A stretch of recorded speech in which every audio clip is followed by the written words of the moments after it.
Você gosta de mitologia? Se a resposta for não, não tem problema. Com essa série você vai gostar.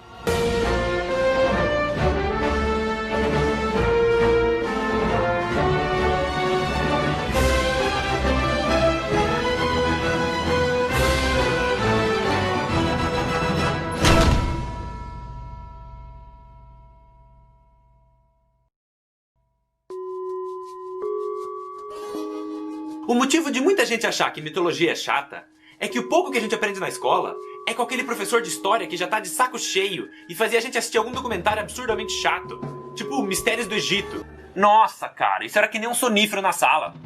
E é aí que entra o Mitologia. A ideia desse quadro é contar essas histórias da maneira mais descontraída possível, como se fosse uma conversa de bar. E a maior vantagem desse tema é que todo mundo já conhece os grandes personagens e até já ouviu falar das histórias, mas ninguém sabe realmente o que aconteceu em cada uma delas. Por exemplo, todo mundo já ouviu falar do Minotauro, mas algum de vocês conhece a história dele? E até as mais famosas, tipo os 12 Trabalhos de Hércules, as pessoas só conhecem a versão da Disney, que a propósito é bem diferente da original. Mas chega de enrolação, vamos começar essa bagaça. A primeira coisa que tem que ser dita é que uma mitologia nada mais é que um conjunto de lendas criadas por um povo durante muitas gerações, e elas eram usadas para explicar fenômenos que eles ainda não eram capazes de entender. Por exemplo, quando os povos nórdicos escutavam um trovão, eles diziam que era algum deus passando com sua carruagem pelos céus. E assim surgiu Thor, o deus do trovão. Tendo dito isso, a gente pode começar a falar da minha mitologia favorita, a grega. Os relatos escritos mais antigos que se tem documentados são os 2 poemas épicos de Homero, a Ilíada e a Odisseia, e um pouco depois a Teogonia, escrito por Hesíodo, onde ele fez a primeira árvore genealógica dos deuses. Lembrando que tudo isso é antes de Cristo. Mas antes que isso vire uma aula chata de história, vamos começar a falar dos primeiros deuses. Muita gente acha que o deus mais antigo é Zeus, porque ele é o rei do Olimpo e tem aquela barba branca. Mas não, tem muita coisa para trás de Zeus. A primeira divindade foi o Caos, o deus do vazio. Ele era o tudo e o nada. E como já era de se esperar, não demorou muito para ele ficar entediado. Então, literalmente do nada, ele criou Gaia, a deusa do planeta Terra. Ou melhor, ela é o planeta Terra. E quando o Caos viu que ele conseguia fazer isso, ele já se empolgou. Então, na sequência, ele gerou Tártaro, o deus do submundo, que futuramente vai ser o lugar para onde os mortos vão. E por último, o Caos gerou um par de gêmeos. Erebus, o deus da escuridão, e Nyx, a deusa da noite.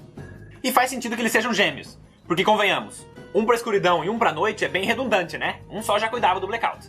A partir daí, a gente começa a ver os netos do Caos. Nyx sozinha gerou 12 filhos, e dentre eles, os mais relevantes são Eris, a deusa da discórdia, que é uma personagem fundamental na história da Guerra de Troia, que eu ainda vou contar um dia, e também 2 gêmeos.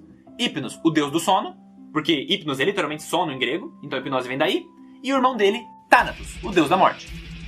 Então, mais uma vez, faz sentido que sejam gêmeos, porque a morte nada mais é que um sono que você não acorda mais. Mas voltando ao planeta Terra, Gaia sozinha dá luz a Urano, o deus do céu. E agora você deve estar pensando, pera aí, nós temos um planeta com esse nome. E você está correto, amiguinho, vai ganhar um biscoito no final da aula. Urano é o 7º planeta a partir do Sol. Mas o que você provavelmente não sabe é que todos os planetas do Sistema Solar são deuses gregos. As pessoas só não reconhecem porque a gente usa os nomes romanos deles. Não se preocupe, eu vou explicar.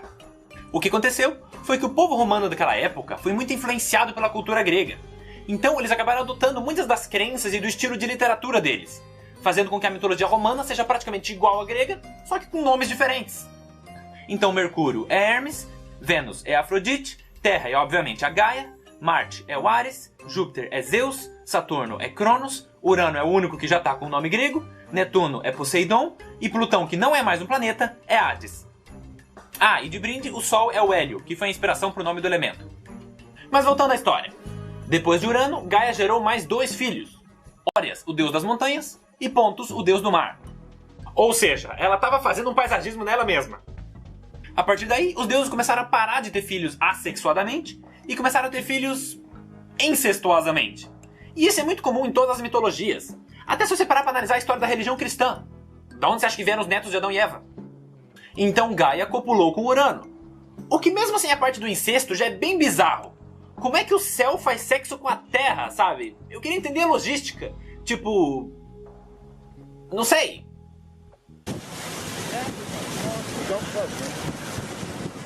Mas com isso, eles conceberam 12 filhos, os chamados Titãs. Não, não esses. Não! Os Titãs são esses aqui.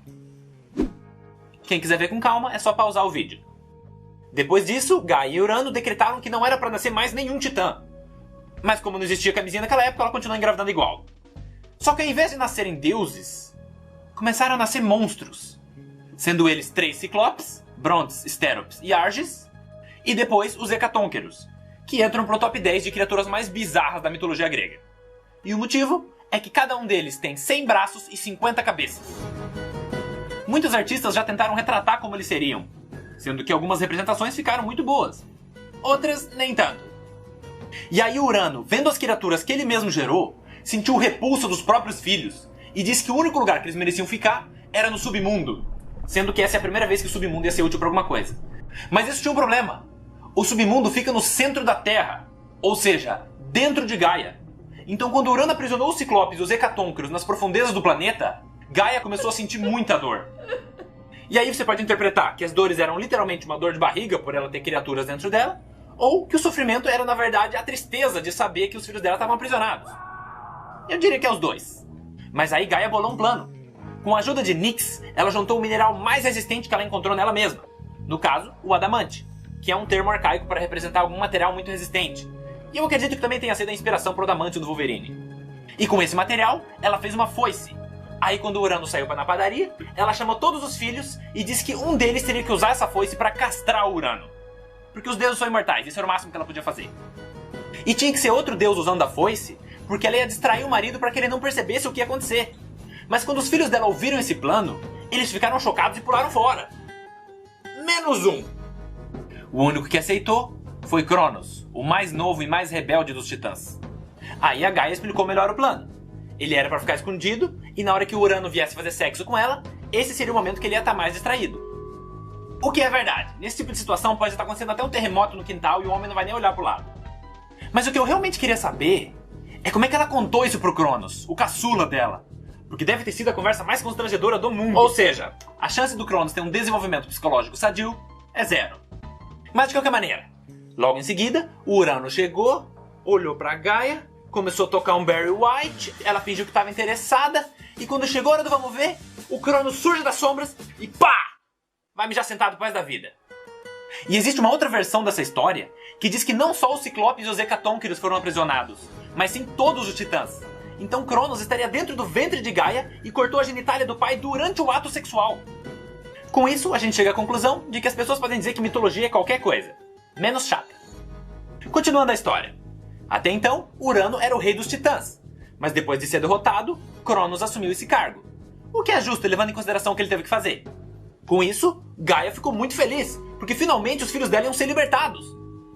Ou pelo menos, era isso que ela achava que ia acontecer. Porque Cronos chegou e falou: os monstros não vão sair. Gaia ficou pasma. E foi aí que ela percebeu que Cronos não atacou Urano para salvar os irmãos, e sim para usurpar o pai e tomar o lugar dele. Então Gaia olhou nos olhos de Cronos e profetizou que ele seria destronado por um de seus filhos, assim como ele fez com o pai dele. Cronos deu as costas e saiu, que nem novela mexicana. Aí, sendo o soberano e o mais forte dos Titãs, a primeira coisa que ele fez foi escolher Rhea como sua esposa e rainha. E assim começou o reinado de Cronos, que foi bem mais longo que o do pai. Nesse período, ele decidiu que não seria uma boa ideia brincar com a profecia de Gaia. Então, ele resolveu não ter filhos.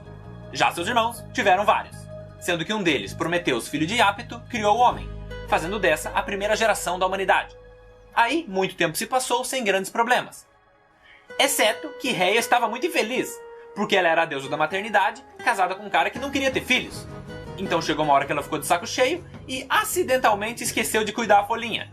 Resultado, ficou buchuda. Mas Cronos era um cara precavido, ele nunca esqueceu a profecia feita pela mãe/avó dele. Então, ele resolveu aprisionar os seus descendentes. Só que Cronos foi mais inteligente que o pai. Ao invés de prender dentro da mãe, quando a primeira criança nasceu, ele pegou e devorou. E isso foi acontecendo com cada filho. Hestia, Hades, Deméter, Poseidon, Hera. E agora quem gosta de mitologia já deve ter percebido que se tem Hades e Poseidon, tá faltando alguém aqui. O que nos leva à próxima parte da história. Rhea não aguentava mais ver os seus filhos serem devorados. Então quando a sexta criança nasceu, ela escondeu o bebê. E quando Cronos chegou... pera aí, dá um pause. Eu não posso ser o único que tá com essa dúvida. Como é que isso aqui engravidou isso aqui? Pensando bem, eu não quero saber. O importante é que no lugar da criança, ela entregou uma rocha enrolada no cobertor. E eu gosto de imaginar que era uma pedra com smiley pintado de canetinha.